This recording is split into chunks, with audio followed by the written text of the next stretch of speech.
A lot of the time when I see people in clinic with lower back pain, it's mainly musculoskeletal. One of the main reasons people have musculoskeletal lower back pain is because of the way we move. A lot of people don't move enough, don't strengthen enough, and are not flexible enough. So if you have lower back pain, I'm going to show you some simple ways that you can start to work on it to help release some of that tension in and around your lower back. We're not only going to focus on the lower back, but we're going to work on the areas around it too, because that will help to loosen up everything. Everything is connected. So if your hips are tight, that's going to contribute to your lower back being tight and for you to have lower back pain. So we're going to work on the lower back, we're going to work on the hips, the glutes, hamstrings, mainly those areas. I'm going to show you some things you can do on the floor, some stretches, and some variations that you can do against a wall. So you've got some things to try to help to relieve your lower back pain. So if you have lower back pain, the first thing you can do is start to use the peanut in your lower back. So I would align it into my lower back, lean over the peanut, bring my legs up, and just first of all, let my body just relax down onto the peanut, putting pressure on the muscles either side of my spine. Make sure your spine is lined up with the spinal groove of the peanut, so you're not putting any pressure on your spine. From here, once I've relaxed for a few seconds, I can start trying to lift my hips up and down. So the peanut is working into the muscles either side of my spine, up and down. Don't push yourself into any pain. So if anything is causing you pain, just stop. Once you've done that, say 5 or 6 times, you can shift down and then do the same thing. So it's working slightly higher up in your back. So you lift it up and down. And you can control the amount of pressure you're putting into your back by how much you're pushing into the floor with your feet. So the more I'm letting my hips just drop down, the harder the pressure is going to be. So for some people that might be too much. So I would do that 5 to 10 times, depending on how you feel. From there, what I would do is start working into my hips.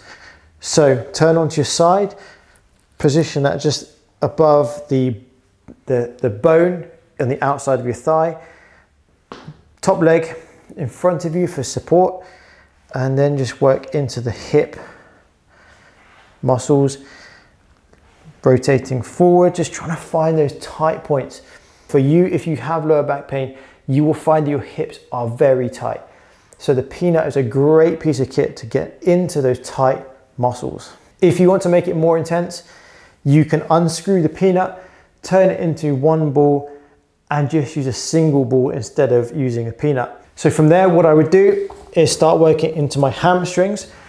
To do that, I actually prefer to use a chair. So position the peanut underneath your hamstring on a chair or on a bench or something where your feet have just enough space to lift off the floor.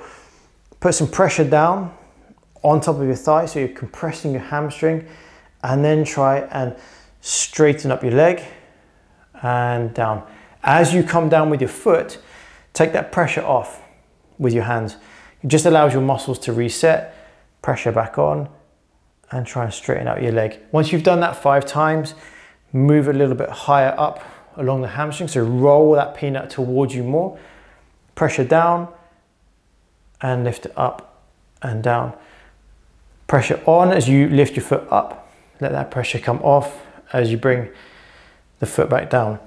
Work your way all the way along the hamstring, about 5 repetitions per point, and work that up just as high as you feel comfortable to go. 5 times, and then work into the other hamstring as well. Make sure you're doing both sides with all of these exercises. From there, what I like to do, once I've warmed up the areas, once I've rolled a few areas with the peanut, I like to just go through some stretches. So those of you with back pain will probably have very tight hips. So sit down on the floor, one leg out straight, cross the other leg over, and let that knee come down. One hand can go behind you for support, and the other hand can push that knee down. The objective is to try and get your shin level with the floor. If you find that that's quite easy, you can progress that to the next variation where you would bend the bottom leg and then the top leg goes on top. Again, hand out to the side just behind you for support and using this hand to push down.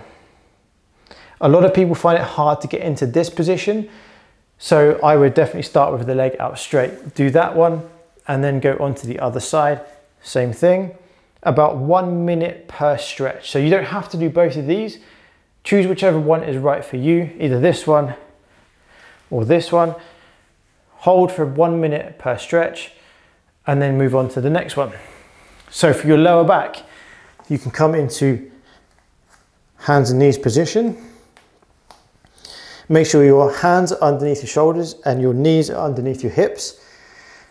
From here, try and stick your bum out behind you, so you're arching your back, looking up. Take a deep breath in. As you breathe out, drop your head. Tuck your tailbone under, so you're lifting your spine now. And keep repeating, up and down.